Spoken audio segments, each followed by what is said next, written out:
ஸ்ரீ தேவி பாகவதம் 43ஆம் பகுதி. மூவகை குணங்கள். நாரதா, இனி மூவகை குணங்களின் சொரூபங்களை கூறுகிறேன்.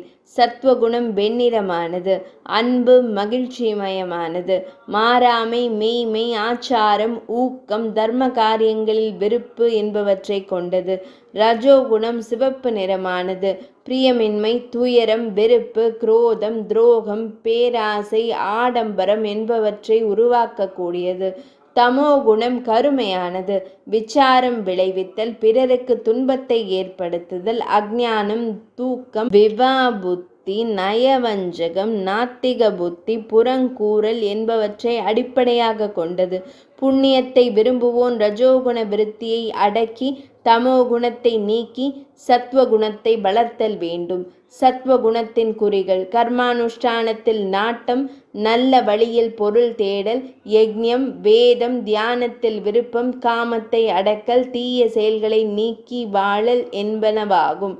தமோகுணத்தின் குறிகள்: வேதம், வேதாந்தம், அறநூல்களில் விருப்பமின்மை, தீய செயல்களில் பொருளை செலவு செய்தல், துரோக எண்ணம், கோபப்படல், பொறாமைப்படல், மூர்க்கத்தனமான தர்க்கம், தன் இஷ்டப்படி வாழல் என்பனவாகும்.